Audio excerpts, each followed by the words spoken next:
Good day, everybody. The secret of getting ahead is getting started. I am Mayuri S. from Kingmakers IAS Academy. I welcome you all to be on the headline session. This is an initiative where we integrate news with prelims preparation. Let's get into the session. So the topics which we are going to cover today are Parivartan Scheme, Windfall Tax, Gandak River, Campa, AI Squatting, and Congo Colobus. Okay, நம்ம இப்போ first பார்க்கலாம். So Parivartan scheme. Parivartan scheme எதுக்கு நியூஸில் இருக்குன்னா, ministry of housing and urban affairs வந்து இதோட operational கைட்லைன்ஸை வந்து approve பண்ணியிருக்காங்க. அதனால தான் இது நியூஸில் இருக்குது. ஸோ இந்த Parivartan scheme is related to replacement of the older vehicles such as lorries and trucks and buses எல்லாமே வந்து ஓல்டான வெஹிக்கிள்ஸை வந்து இப்போ ரீப்ளேஸ் பண்ணுறதுக்காக தான் இந்த ஸ்கீமை கொண்டு வந்திருக்காங்க. So it is a program for accelerated renewal and incentivization of vehicle assets for reducing transport, air pollution and network emissions. பேசிக்காக பழைய வெஹிக்கிள்ஸ்லேருந்து வர எமிஷன்ஸ், இந்த பொல்யூஷனை வந்து கண்ட்ரோல் பண்ணுறதுக்காக தான் இந்த பழைய வெஹிக்கிள்ஸை ஸ்க்ரேப் பண்ணிவிட்டு புது வெஹிக்கிள்ஸை வந்து வாங்குறதுக்கு, லைக் எலக்ட்ரிக் வெஹிக்கிள்ஸ் இல்லைனா பாரத் ஸ்டேஜ் 6 வெஹிக்கிள்ஸை வந்து வாங்குறதுக்கு இவங்களை இன்சென்டிவைஸ் பண்ணுறாங்க. So it targets the replacement of old polluting trucks and buses. அதுக்கப்புறம் வந்து it promotes the adoption of BS6 compliant buses and trucks. ஓகேங்களா? ஸோ BS6 compliantனா ஒன்றும் இல்லை, BS means Bharat stage. So Bharat stage வந்து எதை மானிட்டர் பண்ணுவாங்கன்னா, it is stages of emission reduction. So Bharat stage 1 compare பண்ணுறப்போ பாரத் ஸ்டேஜ் 6 வந்து ரொம்ப efficient in emission reduction. So emission ரிடக்ஷன்னா இது carbon di oxide, nitrogen dioxide இதெல்லாம் வந்து கம்மியாக எமிட் பண்ணோம் BS6 வெஹிக்கிள்ஸ். ஓகேங்களா? So that is why BS6 வெஹிக்கிள்ஸை வந்து இப்போது வாங்க சொல்லிட்டு இருக்காங்க. அண்ட் அது வாங்குறப்போ நம்மளுக்கு இன்சென்டிவ்ஸும் கொடுக்குறாங்க. So Bharat stage emission standards were introduce by the government of India and are implemented by ministry of road transport and highways தான் இதையுமே இம்ப்ளிமெண்ட் பண்ணுறாங்க under the central motor vehicle rules of 1989. இது யூஸ்வலாக எதுக்குன்னு பண்ணுறாங்கன்னா, ஏர் குவாலிட்டி இண்டெக்ஸில் நம்மளோட பொல்யூஷனை வந்து கம்மி பண்ணுறதுக்காக. ஸோ ஏர் குவாலிட்டி இண்டெக்ஸ் வந்து பொல்யூஷன் லெவல்ஸை வந்து மானிட்டர் பண்ணுவாங்க. இதில் ஒரு 8 பொல்யூட்டன்ஸ் இன்க்ளூடடாக இருக்குது ஏர் குவாலிட்டி இண்டெக்ஸ் கீழே. அது இங்கே கமெண்ட்ஸில் மென்ஷன் பண்ணுங்கள். So vision is cleaner, low emission and sustainable transport ecosystem in Delhi NCR region, national capital ரீஜனில் மட்டும்தான் இந்த ஸ்கீமை வந்து இம்ப்ளிமெண்ட் பண்ணுறாங்க. ஸோ இதுக்கான ஆப்ரேஷனல் கைட்லைன்ஸ் வந்து யார் கொடுக்குறாங்கன்னா, ministry of housing and urban affairs தான் கொடுக்குறாங்க. Because air pollution comes under the urban affairs. ஆனால் இது இம்ப்ளிமெண்ட் பண்ணுறது யாருன்னு பார்த்தீங்கன்னா, ministry of road transport and highways தான் ஆக்சுவலாக இந்த ஸ்கீமை இம்ப்ளிமெண்ட் பண்ணுறாங்க. ஸோ நேஷனல் கேபிட்டல் ரீஜன் வந்து எதெல்லாம் கவர் பண்ணுதுன்னா, we have national capital territory of Delhi, Haryana, Uttar Pradesh and Rajasthan. இந்த 4 ஸ்டேட்ஸில் தான் இந்த ஸ்கீமை வந்து இம்ப்ளிமெண்ட் பண்ணுறாங்க. ஸோ அண்ட் நெக்ஸ்ட் வந்து இதோட ஃபண்டிங் ஏஜென்சி யாருன்னு பார்த்தீங்கன்னா, national capital region planning board. So national capital region planning board தான் இதோட ஃபண்டிங் பண்ணுறாங்க. ஓகேங்களா? ஸோ நெக்ஸ்ட் வந்து the incentives which are given under Parivartan. So Parivartan scheme தகுந்தபடி இதுக்கு டேக்ஸ் கன்செஷன்ஸ் இருக்கும். அண்ட் ஆல்சோ புதுசாக வந்து நீங்கள் வெஹிக்கிளை பர்ச்சேஸ் பண்ணுறதுக்கு லோன் எடுக்கிறீங்கன்னா அதில் ஒரு 5% இன்ட்ரெஸ்ட் ரேட் வந்து கம்மி பண்ணுவாங்க. சப்போஸ் இன்ட்ரெஸ்ட் ரேட் 10% இருந்துச்சுன்னா 5% வந்து கவர்மெண்ட் பேர் பண்ணுவாங்க. இன்னொரு 5% வந்து நம்ம பே பண்ணுற மாதிரி இருக்கும். And also minimum 8% original equipment manufacturers discount on eligible vehicles. So eligible வெஹிக்கிள்ஸ்க்கு என்ன பண்ணுவாங்கன்னா, ஷோரூம் ப்ரைஸை விட ஒரு 8% வந்து கம்மியாக கொடுப்பாங்க நம்மளுக்கு. ஃபார் எக்ஸாம்பிள், இப்போ யாராச்சும் வந்து ஒரு புது வெஹிக்கிளை பர்ச்சேஸ் பண்ண போகிறாங்கன்னா இந்த ஸ்கீம் கீழே அவங்களுக்கு ஷோரூம் ப்ரைஸோட ஒரு 8% கம்மியான ப்ரைஸில் தான் அவங்களுக்கு கொடுப்பாங்க. ஸோ இந்த ஒரிஜினல் எக்யூப்மெண்ட் மேனுஃபேக்சரர்ஸ் யாருன்னா, இவங்க ஒரு மெமரண்டம் ஆஃப் அண்டர்ஸ்டாண்டிங் சைன் பண்ணியிருப்பாங்க ministry of road transport and ஹைவேஸோட. இந்த சப்சிடி இந்த இன்சென்டிவ் கொடுக்கறதுக்கு, இந்த டேக்ஸ் இன்சென்டிவ் கொடுக்கறதுக்கு அவங்களோட ஒரு MOU சைன் பண்ணியிருப்பாங்க. Those people are original equipment manufacturers. இதில் அசோக் லேலண்ட், டாடா மோட்டார்ஸ் இவங்கெல்லாம் வந்து இன்க்ளூட் ஆகியிருக்காங்க. ஓகேங்களா? And also monthly fuel voucher support. So voucher சப்போர்ட்டும் இதில் கொடுக்குறாங்க. And one time financial assistance for electric vehicles. ஒரு வேளை நம்ம எலக்ட்ரிக் வெஹிக்கிள்ஸ் பர்ச்சேஸ் பண்ணுறதா இருந்தால் அதுக்கு ஒரு one time financial assistance monetary சப்போர்ட்டாகவே கொடுக்குறாங்க. And also certificate of deposit trading mechanism. So நம்ம ஒரு பழைய வெஹிக்கிளை வந்து எடுத்துகிட்டு போயிட்டு ஸ்க்ராப்பில் போடுறோன்னா அதை வந்து நமக்கு கொடுக்குறப்போ ஒரு சர்டிஃபிகேட் ஆஃப் டெபாசிட் கொடுக்குறாங்க. அந்த சர்டிஃபிகேட் ஆஃப் டெபாசிட் வச்சுட்டு நம்ம இன்சென்டிவ்ஸை கிளைம் பண்ணலாம். ஓகேங்களா? ஸோ இன்சென்டிவ்ஸ்னால் இந்த டேக்ஸ் இன்சென்டிவ்ஸ், இந்த சப்சிடி இதெல்லாமே நம்ம கிளைம் பண்ணலாம். ஓகேங்களா? ஸோ இதில் வந்து ஒரு 11 OEMs, அசோக் லேலண்ட், டாடா மோட்டார்ஸ் மாதிரி ஒரு 11 OEMs வந்து இதில் கவர் ஆகிருக்கு. MOU சைன் பண்ணியிருக்காங்க. And which represents 95% of the commercial vehicle market share. ஓகேங்களா. ஸோ கிட்டத்தட்ட இந்த அசோக் லேலண்ட், லேலேண்ட், அசோக் லேலண்ட் அண்ட் டாடா மோட்டர்ஸ் எல்லாமே வந்து 95% ஆஃப் த கமர்ஷியல் வெஹிக்கிள் ஷேரில் வந்துடுறாங்க. So it has an integrated digital platform. So integrated digital பிளாட்ஃபார்ம்னா நிறைய பிளாட்ஃபார்ம்ஸ் இதில் வந்து சப்போர்ட் பண்ணுறாங்க. ஃபர்ஸ்ட் பார்த்தோன்னா வாகன். ஸோ வாகன் வந்து it will verify the old vehicle. அதுக்கப்புறம் வந்து வி ஸ்கிராப்பில் வந்து பழைய வெஹிக்கிள்ஸை வந்து ஸ்கிராப்பிங் பண்ணுறதுக்காக ஹெல்ப் பண்ணும். And digi ELV. இஎல்வினா end of life vehicles. So இந்த எண்ட் ஆஃப் லைஃப் வெஹிக்கிள்ஸ் என்ன ஆகும்னா இவங்க ஐடென்டிஃபை பண்ணுவாங்க, டிஜிட்டலாக இவங்க ஐடென்டிஃபை பண்ணுவாங்க. ஃபார் எக்ஸாம்பிள் இத்தனை இயர்ஸ் முடிஞ்சிருச்சுன்னா அந்த வெஹிக்கிளை வந்து ஸ்கிராப்பிங்காக கூப்பிடுவாங்க. அண்ட் நெக்ஸ்ட் வந்து பேங்க் அண்ட் லெண்டர்ஸுமே இதில் மர்ஜ் ஆகிருப்பாங்க. அண்ட் ஆல்சோ அந்த பப்ளிக் ஃபண்டிங் மேனேஜ்மெண்ட் சிஸ்டம், இவங்க யாரெல்லாம் ஃபண்ட் பண்ண போகிறாங்களோ அவங்க எல்லாருமே வந்து இந்த பிளாட்ஃபார்மில் லிங்க் ஆகியிருப்பாங்க. ஃபைனலாக ஃபியூவல் வவுச்சர்ஸ் யார் கொடுக்க போகிறாங்களோ அவங்களுமே இதில் மர்ஜ் ஆகிருப்பாங்க. ஸோ இது வந்து ஒரு integrated platform. So one and ஆல்னு சொல்லுவோம் இல்லையா, எல்லாருமே ஒன்று சேர்ந்து இந்த பர்டிகுலர் ஸ்கீமை வந்து கொண்டு வந்திருக்காங்க.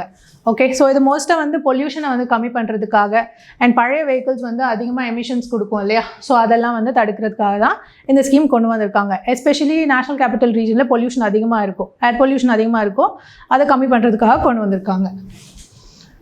So we'll see a practice question on this.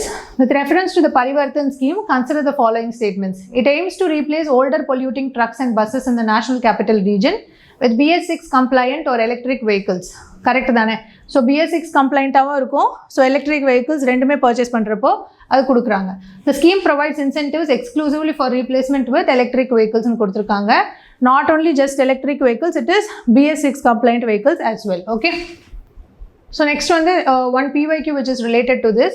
இது வந்து the main advantage of HCNG, that is hydrogen enriched compressed natural gas பற்றி கேட்டிருக்காங்க. இதில் வந்து நம்மளுக்கு ஒரு 2 statements தப்பாக இருக்கும். அந்த main advantage of hydrogen enriched CNG வந்து எலிமினேஷன் ஆஃப் கார்பன் மோனாக்சைடுன்னு சொல்லியிருக்காங்க. It only reduces the carbon monoxide emissions, it does not eliminate it. ஓகேங்களா, that is wrong. And HCNG makes the fuel less expensive than CNG. இல்லை, so CNG விட hydrogen enriched CNG வந்து இன்னும் கொஞ்சம் காஸ்ட்லியாக இருக்கும். ஓகேங்களா, so those 2 are the wrong statements. So next is windfall tax. So windfall டேக்ஸ்னால் என்னென்னா, ஸோ அன்யூஷுவல் ப்ராஃபிட்ஸ், ஒரு எக்ஸ்டர்னல் ஃபேக்டர்ஸ்னால ஒரு அன்யூஷுவல் ப்ராஃபிட்ஸ் வந்து வருதுன்னா அது மேலே, அந்த ப்ராஃபிட்ஸ் மேலே இம்போஸ் பண்ணுற டேக்ஸ் தான் விண்ட்ஃபால் டேக்ஸ். ஓகேங்களா. ஸோ ரீசெண்டாக இந்த ஸ்ட்ரெயிட் ஆஃப் ஹார்முஸ் டிஸ்ரப்ஷன்ஸ்னால என்ன ஆகுதுன்னா, ஆயில் வந்து ரொம்ப லேட்டாக ரீச் ஆகுது நிறைய கண்ட்ரீஸ்க்கு. ஸோ அந்த சப்ளை வந்து டிஸ்ரப்ட் ஆகுறதுனால ஆயிலோட ப்ரைஸஸ் இன்க்ரீஸ் ஆகும். ஸோ அதில் ஆட்டோமேட்டிக்காக வர ப்ராஃபிட்ஸ் ரொம்ப அதிகமாக இருக்கும். இதெல்லாம் எதனால் நடக்குது? எக்ஸ்டர்னல் ஃபேக்டர்ஸ்னால நடக்குது. ஏதோ ஒரு இடத்துல வார் நடக்கிறதுனால இதோட ப்ரைஸ் அதிகமாகுது இல்லையா. ஸோ அதனால் வர ப்ராஃபிட்ஸில் வந்து நம்ம டேக்ஸ் இம்போஸ் பண்ணோம்னா அதுதான் வந்து விண்ட்ஃபால் டேக்ஸ்ன்னு சொல்கிறாங்க. ஸோ ரீசெண்டாக வந்து government of India has impose windfall tax on diesel and aviation turbine fuel. Okay. And it has cut on petrol exports மேலே விண்ட்ஃபால் டேக்ஸை கம்மி பண்ணியிருக்காங்க. So windfall tax is a special tax imposed on industries earning unexpected and extraordinary profits due to external events. So these external events can be war, pandemic like situation, இந்த மாதிரி situations தான் external ஃபேக்டர்ஸ்ன்னு சொல்கிறாங்க. So கம்பெனியோட எக்ஸ்பேன்ஷன்னால profits வருதுன்னா அது வேறு, ஆனால் ஒரு எக்ஸ்டர்னல் ஈவெண்ட்னால ப்ராஃபிட்ஸ் வருதுன்னா அது வேறு. ஓகேங்களா. ஸோ எக்ஸ்டர்னல் ஈவெண்ட்ஸ்னால வரது மேலே தான் இந்த டேக்ஸை இம்போஸ் பண்ணுறாங்க. So these profits arise from factors beyond the firms control rather than business expansion or innovation. So விண்ட்ஃபால்ன்றது சடனாக நடக்கும் இல்லையா, அதனால தான் இதுக்கு விண்ட்ஃபால் டேக்ஸ்னு பேர் வச்சுருக்காங்க. யூஸ்வலாக எந்த இண்டஸ்ட்ரீஸ் மேலே வந்து இந்த விண்ட்ஃபால் டேக்ஸ் இருக்கும்னா oil and gas industries, mining industries and energy sector. So இந்த செக்டார்ஸில் இருக்கிற இண்டஸ்ட்ரீஸ் மேலே தான் இந்த விண்ட்ஃபால் டேக்ஸை வந்து இம்போஸ் பண்ணுறாங்க. ஓகேங்களா. So objectives of the windfall tax என்னென்னா, வார் வந்து கமோடிட்டி ப்ரைஸை இன்க்ரீஸ் பண்ணும். அதுக்கப்புறம் வந்து சப்ளை செயின் டிஸ்டர்ப்ட் ஆச்சுன்னா அப்பவும் ப்ரைஸ் இன்க்ரீஸ் ஆகும். இந்த மாதிரி நேரத்தில் பீப்புளை வந்து ப்ரொடெக்ட் பண்ணுறதுக்காக, எக்ஸசிவ் ப்ரைஸஸ்லேருந்து ப்ரொடெக்ட் பண்ணுறதுக்காக தான் இந்த டேக்ஸை வந்து இம்போஸ் பண்ணுறாங்க. ரீசெண்டாக ட்ரிகரான ஈவெண்ட்ஸ்னால விண்ட்ஃபால் டேக்ஸ் அதிகமாக இருக்கும். That is like Russia Ukraine conflict அப்போ ஆயில் கிரைசிஸ் அதெல்லாம் நடந்துச்சு. And also global crude oil price வந்து இன்க்ரீஸ் ஆகிறப்போ, இல்லை கமாடிட்டி ஷார்ட்டேஜஸ், பேண்டமிக் டைம்லேயோ நிறைய கூட்ஸோட அவைலபிலிட்டி கம்மியாக இருந்துச்சு. அப்போது ஆல்ரெடி ஸ்டாக்கில் வச்சுருந்த கம்பெனிஸ் வந்து ப்ராஃபிட்ஸ் அதிகமாக வந்து ரிசீவ் பண்ணாங்க. ஸோ அந்த ப்ராஃபிட்ஸ் மேலே மட்டும்தான் இந்த டேக்ஸை இம்போஸ் பண்ணுவாங்க. ஓகேங்களா. So this is about the windfall tax. Primary petrol இந்த டேக்ஸ் யார் பே பண்ணுவாங்கன்னா, அந்த பெட்ரோலியம் கம்பெனிஸ் வந்து அந்த பெட்ரோல் சேல் பண்ணுறாங்க இல்லையா, அந்த கம்பெனிஸ் தான் இந்த டேக்ஸை வந்து பே பண்ணுவாங்க. இந்த டேக்ஸ்க்கு இன்னொரு இம்பார்ட்டன்ட் விஷயம் என்னென்னா, சப்போஸ் டிஸ்ட்ரப்ஷன் நடக்குதுன்னா அவங்க அந்த இடத்துல இருந்து அந்த பெட்ரோலை வர வச்சு தான் கொடுக்கணும்னு அவசியம் இல்லை. அவங்கக்கிட்ட ஆல்ரெடி பஃபர் ஸ்டாக்ஸ் இருக்கும். அந்த பஃபர் ஸ்டாக்ஸ் மேலே இவங்க ப்ராஃபிட்ஸ் வந்து ரிசீவ் பண்ணுறாங்க இல்லையா, ஸோ அந்த பஃபர் ஸ்டாக்ஸ் மேலே ரிசீவ் பண்ணுற ப்ராஃபிட்ஸ் மேலேயோ இந்த டேக்ஸ் வந்து விழும். ஓகேங்களா. ஸோ லேட்டஸ்ட்டாக பார்த்தீங்கன்னா டீசல் எக்ஸ்போர்ட்ஸ் மேலே 55.5% 55.5 rupees per liter வந்து வின்ஃபால் டேக்ஸ் இம்போஸ் பண்ணியிருக்காங்க. யூஸ்வலாக வந்து ப்ராஃபிட்ஸ் அதிகமாகிறப்போ நிறைய எக்ஸ்போர்ட் பண்ணுவாங்க. ஸோ நிறைய எக்ஸ்போர்ட் பண்ணுறப்போ டொமஸ்டிக் அவைலபிலிட்டி கம்மியாயிடும். ஸோ அதை தடுக்கிறதுக்காக கவர்மெண்ட் என்ன பண்ணுவாங்கன்னா வின்ஃபால் டேக்ஸை வந்து இம்போஸ் பண்ணுவாங்க. அப்போது டொமஸ்டிக் அவைலபிலிட்டி இன்க்ரீஸ் ஆகும், எக்ஸ்போர்ட்ஸ் பண்ணுறது வந்து கொஞ்சம் கம்மியாகும். So let us see a practice question on this. With reference to the windfall tax, consider the following statements. It is imposed on extraordinary profits arising from unforeseen external events. Yes, that is correct. And next is, it is generally levied on revenue earned by a company rather than its profits. It is not on the revenue, but it is on the profits. So oil and gas companies are among the sectors commonly subjected to windfall taxes. That is correct. Energy sector, oil, mining sector தான் frequent windfall tax அது மேலே போடப்படும். So which one of the following is not a feature of the value added tax? So value added tax வந்து எல்லா ஸ்டேட்மெண்ட்ஸுமே கரெக்டாக இருக்கும். Not in கேட்டிருக்காங்க. It is basically a subject of the central government ன்னு சொல்லியிருக்காங்க. It is not a subject of the central government, but it is a subject of the state government. It was. ஆனால் இப்போ VAT வந்து ஒரு சில products மேலே தான் VAT impose பண்ணியிருக்காங்க. That is like petroleum, crude, அதுக்கப்புறம் வந்து we have aviation turbine fuel and also alcohol for human consumption. இது மேலே மட்டும்தான் VAT இருக்குது. மீது எல்லா ப்ராடக்ட்ஸ் மேலேயும் நம்மளுக்கு GST வந்திருக்கு. ஓகேங்களா. So next in news is Gandak river. So Gandak river வந்து ரீசெண்டாக அந்த டேஞ்சர் லைனை கிராஸ் பண்ணியிருக்கு due to heavy rainfall. That is why it is in news. So let us see some important points on Gandak. So it is a major left bank tributary of Ganga. So Gangaoda ஒரு major tributary ன்னு சொல்கிறாங்க. So tributaries என்ன ஒன்றும் இல்லை, these are small rivers which will come and join the main river. ஓகேங்களா. இதுக்கு opposite இன்னொன்றும் இருக்குது distributaries. ஸோ distributaries வந்து மெயின் ரிவர்லேருந்து டிவைட் ஆகி செப்பரேட்டாக போகும். That is called as distributaries. Joining rivers are called as tributaries and அது மெயின் ரிவர்லேருந்து டிவைட் ஆகிற ரிவர்ஸ் வந்து they are called as distributaries. Okay. So it is mention இந்த மகாபாரதா. இது வந்து நேபாளில் என்னென்னு கூப்பிட்றாங்கன்னா காளி கண்டக்கி ஒரு நாராயணி ரிவர்னு சொல்கிறாங்க. இந்த ரிவர் வந்து ரெண்டு ரிவர்ஸ் ஜாயின் ஆகுறதுனால உருவாகுது. ஓகேங்களா. So it is called as confluence of ரெண்டு ரிவர்ஸ்னால தான் இது ஃபார்ம் ஆகுது. எந்த ரெண்டு ரிவர் பார்த்தீங்கன்னா it is Kali river and Trishuli river. Okay. So இதோட origin is Dhaulagiri mountains. So Dhaulagiri mountains எங்கே இருக்குன்னா டிபெட்க்கும் நேபாளுக்கும் பார்டர் இருக்குது இல்லையா, அந்த இடத்துல இருக்குது. ஸோ இதோட டோட்டல் லென்த் பார்த்தீங்கன்னா 630 kilometers இருக்குது. இந்தியாவில் தான் இது அதிகமான ஃப்ளோ இருக்குது நேபாளை கம்பேர் பண்ணுறப்போ. ஸோ இந்த நேபாள் டிபெட் பார்டரில் தான் இங்கே ஆரிஜினேட் ஆகுது இந்த Dhaulagiri ranges and it flows in to India. First entry point பார்த்தீங்கன்னா பீகார் வழியாக தான் அது உள்ளே வருது. ஓகேங்களா. So this is the course of the Gandak river. It finally falls into the Ganges oda join பண்ணிக்கோ. Ganges வந்து finally it will drain into the Bay of Bengal. Okay. So next one the course. It is nothing but enters India at Triveni near Valmiki Nagar. So பீகாரில் தான் அது enter ஆகுது. அதுக்கப்புறம் கொஞ்சம் ஒரு brief period of டைமுக்கு வந்து Uttar Pradesh and பீகாருக்கு நடுவில் ஒரு பவுண்டரி மாதிரி ஃபார்ம் பண்ணும். அண்ட் கங்கா ரிவரை எங்கே ஜாயின் பண்ணுதுன்னா இட் ஜாயின்ஸ் நியர் ஹஜிபூர்ன்ற ஒரு பிளேஸில் கங்கா ரிவரோட ஜாயின் பண்ணிக்கும். That is opposite to Patna. So இந்த பேசினோட பவுண்டரிஸ் பார்த்தீங்கன்னா நார்த்தில் உங்களுக்கு ஹிமாலயாஸ் இருக்கும், சவுத்தில் வந்து கங்காவோட ஜாயின் பண்ணுறதுனால சவுத்தில் கேஞ்சஸ் ரிவர் இருக்கும், அண்ட் ஈஸ்ட்டில் பார்த்தீங்கன்னா Kosi river. Okay. So Kosi river is also in பீகாரில் அது ஃப்ளோ ஆகும். அண்ட் தென் வி ஹேவ் வெஸ்ட்டில் பார்த்தீங்கன்னா காக்ரா ரிவர் பேசின் தான் இதோட west boundary. Okay. So this is about the Gandak river. ஸோ இந்த வால்மீகி நகர் இருக்கு இல்லையா, அந்த இடத்துல தான் வந்து அது நேபாளிலேருந்து இந்தியாவில் என்டர் ஆகுது. And the place where it joins with Ganga is Hajipur. Okay. That is also in Bihar. So அந்த காளி கண்டக், ஸோ இதை காளி கண்டக் கார்ஜ்னு சொல்லி ஃபார்ம் பண்ணுது. So garage is nothing but ஒரு வேலி. ஸோ ஸ்டீப் வந்து ரொம்ப ஸ்டீப்பாக இருக்கும் அந்த வேலி, ரெண்டு சைடுமே வந்து ரொம்ப ஸ்டீப்பாக இருக்கும். அண்ட் இது எதனால் இந்த கார்ஜஸ் எல்லாம் ஃபார்ம் ஆகுதுன்னா ரிவர் வந்து யூத்ஃபுல் ஸ்டேஜஸில் ஏர்லி ஸ்டேஜஸ் ஆஃப் ரிவர்னு சொல்லுவாங்க.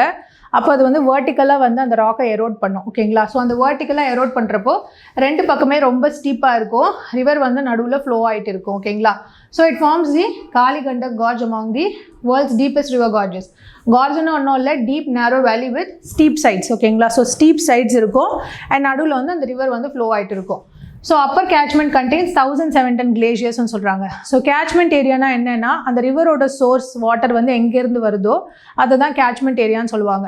சப்போஸ் ஒரு மவுண்டெயினில் வந்து அதிகமாக ரெயின்ஃபால் வருது அண்ட் அதுதான் வந்து இந்த ரிவருக்கான சோர்ஸாக இருக்கிறப்போ அந்த மவுண்டனஸ் ரீஜனை தான் வந்து கேட்ச்மெண்ட் ஏரியா ஆஃப் த ரிவர்னு சொல்லுவாங்க. ஸோ இந்த பேசின் இன்க்ளூட்ஸ் பீக்ஸ் அபவ். இந்த பீக்ஸ் எல்லாமே அந்த பேசினில் இருக்கும். ஸோ தௌலாகிரி, மனஸ்லு, அன்னபூர்ணா, மாசிஃப் இதெல்லாமே வந்து இந்த ரிவர் பேசினில் இருக்கும். ரிவர் பேசின்னா ஒன்றும் இல்லை, அந்த ரிவர் வந்து ட்ரெயின் பண்ணுற எல்லா ஏரியாவை வந்து பேசின்னு சொல்லுவாங்க. ஓகே, ஸோ இந்த ரிவர் வந்து அதிகமாக சில்ட்டை கேரி பண்ணும். ஓகேங்களா, ஸோ சில்ட் வந்து மவுண்டனஸ் ரீஜன்ஸ்லேருந்து கேரி பண்ணும். அந்த சில்ட்டு கீழே கொண்டு வரப்போ பிளெயின்ஸில் என்ன ஆகும்னா அது கீழே செடிமெண்ட்ஸ் மாதிரி டெபாசிட் பண்ணும். அந்த செடிமெண்ட்ஸை டெபாசிட் பண்ணுறப்போ ஆட்டோமேட்டிக்காக அந்த ரிவர் ஃப்ளோவை வந்து இந்த செடிமெண்ட் ஸ்டாப் பண்ணும். அப்போ அந்த ரிவர் என்ன பண்ணோன்னா அந்த கோர்ஸை வந்து சேஞ்ச் பண்ணி வேறு டைரெக்ஷனில் போகும். அதனால தான் கண்டக் ரிவர் வந்து இட் ஃப்ரீக்வெண்ட்லி சேஞ்சஸ் இட்ஸ் கோர்ஸ்ன்னு சொல்லுவாங்க. So frequently changes its course in the planes because அந்த செடிமெண்ட்ஸ் எல்லாமே மேலேருந்து கொண்டு வருது இல்லையா அந்த ரிவர். அந்த செடிமெண்ட்ஸை கீழே பிளெயின்ஸில் டெபாசிட் பண்ணுறப்போ அந்த செடிமெண்ட்ஸே அந்த ரிவரோட ஃப்ளோவை பிளாக் பண்ணும். அப்போ அந்த ரிவர் வந்து அந்த கோர்ஸ் ஆஃப் த ரிவர் வந்து சேஞ்ச் ஆகும், வேறு டைரெக்ஷனில் போகும். That is why they say that the Gandak river frequently changes its course. Okay, so இந்த பேசனில் இருக்கிற இம்பார்ட்டண்ட்டான சில national parks and tiger reserve பார்த்தீங்கன்னா Chitwan national park which is in Nepal. அதுக்கப்புறம் வந்து Valmiki tiger reserve which is in Bihar. ஓகேங்களா, these are the tributaries of Gandak river, that is Daraudi, Seti, Madi and மர்சியாண்டி and Budhi Gandaki. ஓகேங்களா, இதெல்லாமே வந்து இதோட tributaries. Okay, which will join the small rivers which will join the main ரிவர்னு சொல்லுவோம் இல்லையா, those are the tributaries. Okay, so with reference to the Gandak river, consider the following statements. It is a right bank tributary in Kuduthirukanga. It is a left bank tributary of Ganga. So it enters India at Triveni near Indo-Nepal border. That is correct. So it forms one of the deepest river gorges in the world while flowing through Nepal. That is also correct. Okay, so the first statement mattum thappa irukku. As right bank tributary it is a left bank tributary. So with reference to the Himalayan rivers joining the Ganga downstream of Prayagraj from west to east, which one of the following sequences is correct? Usually rivers பொறுத்த வரையும் நார்த்ல இருந்து south வரையும் வந்து அது sequence வந்து order பண்ண சொல்லுவாங்க. Similarly வெஸ்ட்ல இருந்து ஈஸ்ட் வரையும் என்ன ரிவர்ஸ் எல்லாம் அது வந்து சீக்வென்ஸ் வந்து நம்ம எஸ்டாப்ளிஷ் பண்ணுற மாதிரி இருக்கும். ஒன் ப்ரீவியஸ் இயர் கொஸ்டின் வந்து வெஸ்ட்ல இருந்து ஈஸ்ட் வரையும் அரேஞ்ச் பண்ண சொல்லியிருக்காங்க. கோமதி ஃபர்ஸ்ட் வந்து லெஃப்ட்ல இருக்கும், then Ghaghara, then Gandak and finally we have Kosi. Okay, so if you know எந்த ரீஜனில் வந்து இது ஃப்ளோ ஆகுதுன்னு தெரிஞ்சாலே உங்களுக்கு வந்து இந்த சீக்வென்ஸை எஸ்டாப்ளிஷ் பண்ண முடியும். So next is compensatory afforestation fund management and planning authority. இதை கேம்பான்னு சொல்லுவாங்க.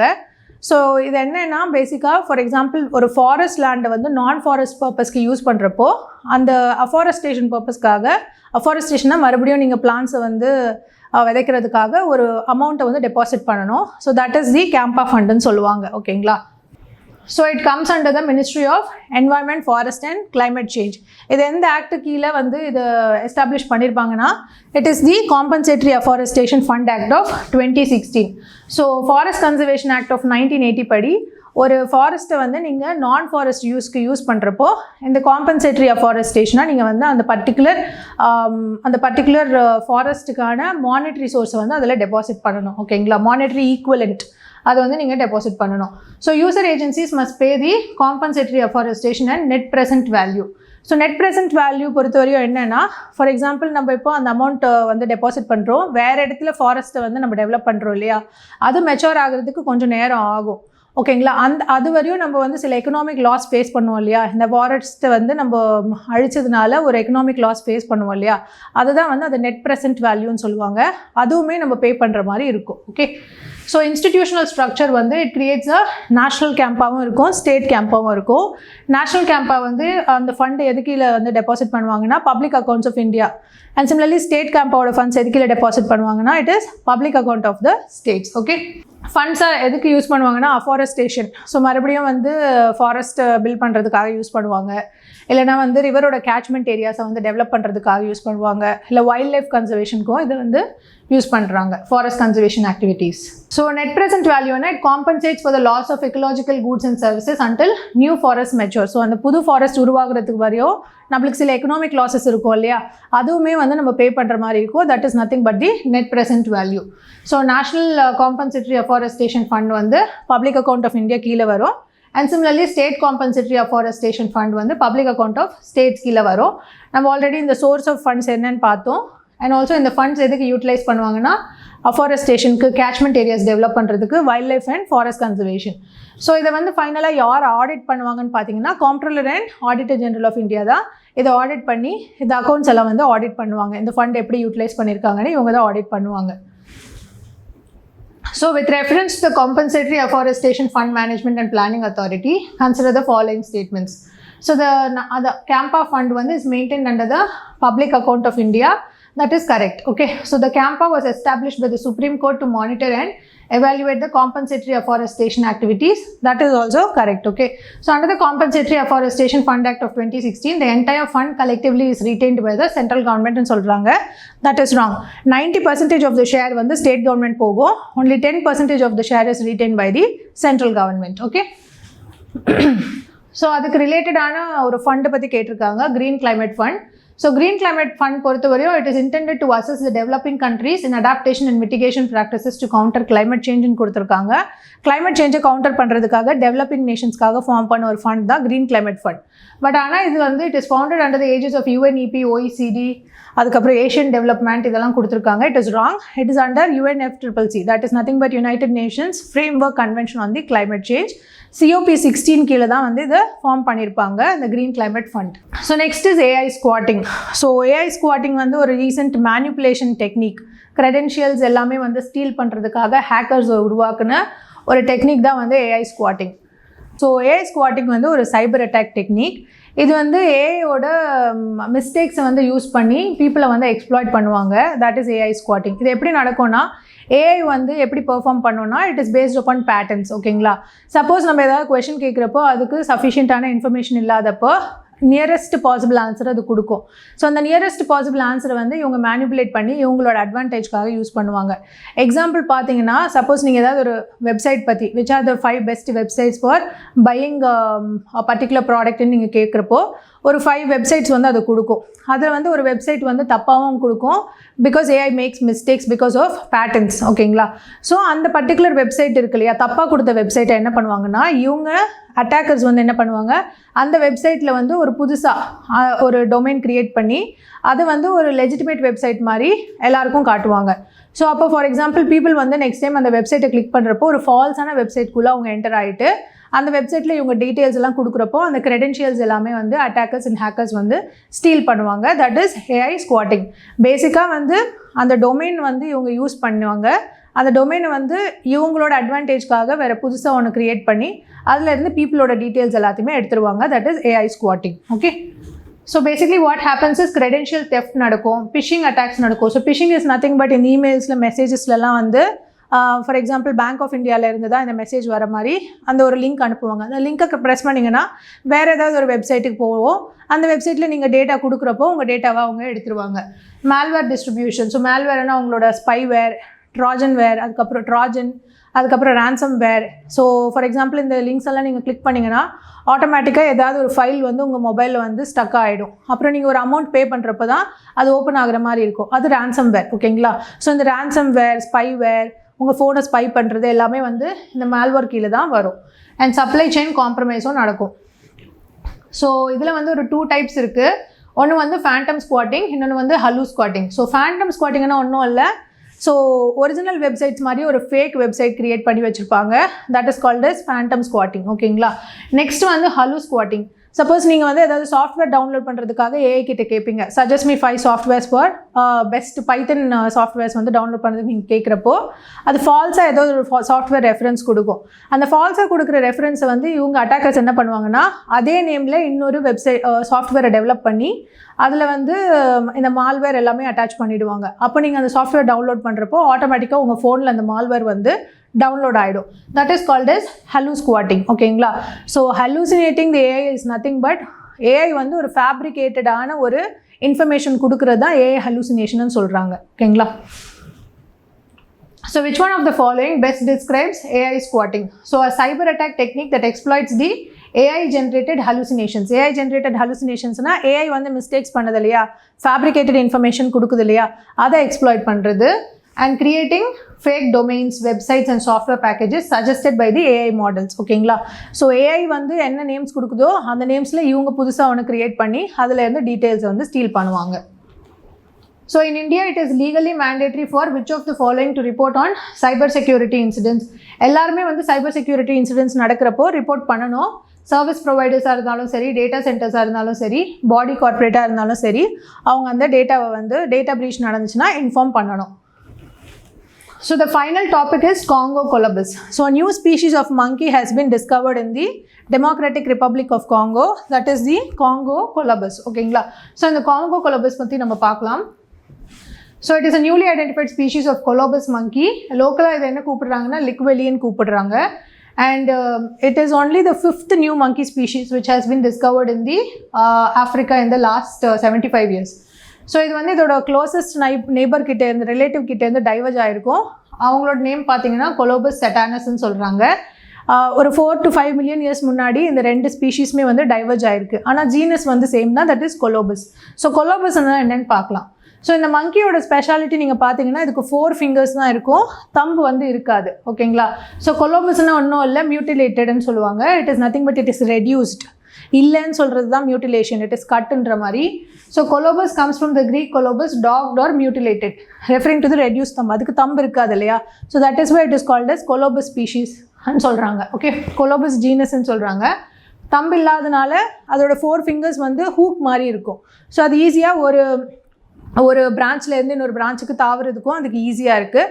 அதோட 4 fingers வந்து அது ஹூக் மாதிரி யூஸ் பண்ணும். ஓகேங்களா? ஸோ இதோட ஹேபிடேட் பார்த்தீங்கன்னா இது ரெயின் ஃபாரஸ்ட்டில் இருக்குது. ஒரு 2 மேஜர் ரிவர்ஸ்க்கு நடுவில் இருக்குது. That is the Lomami river and Congo ரிவருக்கு நடுவில் தான் இதோட ஹேபிட்டட்னா அது வாழ்கிற இடம். And next is it has a highly restricted geographical range. Restricted geographical ரேஞ்ச்னால் ரொம்ப கம்மியான இடத்துல தான் இதோட ஹேபிட்டட் இருக்குது. It is not widely spread. ஓகேங்களா? ஸோ இது பார்த்தீங்கன்னா ஒரு black coat. So it's black coat வந்து ரொம்ப கிளாஸியாக இருக்கும். இதுக்கு வந்து கேப் மாதிரி, ஸோ ஹாரி பாட்டர்லலாம் கேப்பெல்லாம் அவங்க வேர் பண்ணுவாங்க இல்லையா? ஸோ ஒரு ஜாக்கெட் மாதிரி இருக்கும், அந்த மாதிரி உங்கள் ஃபர் இருக்கும் 2 பக்கமே. அதுக்கப்புறம் வந்து இதுக்கு வந்து ஒரு long tail, it has a sweeping tail. And இதை ஃபேஸ் பார்த்தீங்கன்னா ஸோ லிப்ஸ்டிக் போட்ட மாதிரி ஒரு ஆரஞ்ச் கலர் மவுத் மாதிரி இருக்கும் அதுக்கு. அண்ட் டிஸ்டிங்டிவ் ரோரிங் கால், அது கூப்பிடுற ஒரு விதமே வந்து லயனோட ரோர் இருக்கு இல்லையா, அந்த மாதிரி ஒரு ரோரிங் சவுண்டு தான் இதுக்கு இருக்கும். ஸோ இது வந்து அதோட க்ளோசஸ்ட் ரிலேட்டிவ் கொலோபஸ் செட்டானஸ் பார்த்தோம் இல்லையா, அதை விட கம்மியான வெயிட் கொண்டது. அண்ட் கன்சர்வேஷன் ஸ்டேட்டஸ், ரிசர்ச்சர்ஸ் இது புதுசாக கண்டுபிடிச்சிருக்கிறதுனால IUCN கிட்ட என்டேஞ்சர்ட் ஸ்டேட்டஸ் கொடுக்க சொல்லி ரெக்கமெண்ட் பண்ணியிருக்காங்க. அண்ட் இதோட மேஜர் த்ரெட்ஸ் பார்த்தீங்கன்னா ஹண்டிங், ஹேபிட்டட் லாஸ், அதுக்கப்புறம் பாப்புலேஷன் சைஸ் ரொம்ப கம்மியாக இருக்குது. அண்ட் ஜியாகிரபிக்கல் டிஸ்ட்ரிபியூஷனுமே வந்து இந்த ஸ்பீஷீஸ்க்கு வந்து ரொம்ப கம்மியாக இருக்குது. ஸோ டிஸ்டிங்டிவ் ரொம்ப பர்டிகுலரான ஃபீச்சர்ஸ்ன்னு பார்த்தீங்கன்னா இதோட மவுத் ரீஜன் வந்து ஆரஞ்சாக இருக்கும். And also it has only 4 fingers. ஓகேங்களா? So which one of the following primates does not possess thumbs as an adaptation for arboreal movement? So arboreal movement is nothing but ஒரு பிரான்ச்லேருந்து இன்னொரு பிரான்ச்சுக்கு தாவாங்க இல்லையா, தட் இஸ் arboreal movement. ஓகேங்களா? So எதுக்கு வந்து thumb இல்லாமல் இருக்குன்னு பார்த்தீங்கன்னா it is Congo colobus. Okay, so one PYQ which is related to this is consider the following fauna: line-tailed macaw, Malabar civet and sambar deer. How many of them are nocturnal or most active after the sunset ன்னு கேட்குறாங்க. So நாக்டர்னல்னால் it is nothing but night டைமில் வந்து ரொம்ப ஆக்டிவாக இருக்கிறது வந்து எந்த ஸ்பீஷீஸ்ன்னு கேட்டிருக்காங்க. இதில் வந்து லைன் டெயில் மக்காவை பார்த்தீங்கன்னா it is active more during the day. ஓகேங்களா? ஆனால் Malabar civet and sambar deer வந்து ரெண்டுமே வந்து more active during the night, that is why they are called as nocturnal. ஆனால் சாம்பார் டீர் வந்து இட் இஸ் கிரீபஸ்குலார்னு சொல்லுவாங்க. So let me know what is crepuscular in the comment section. So that is for today. So இந்த 6 topics மறுபடியும் revise பண்ணுங்கள். Watch the video and if you like the content please like, share and subscribe. Thank you for வாட்சிங்.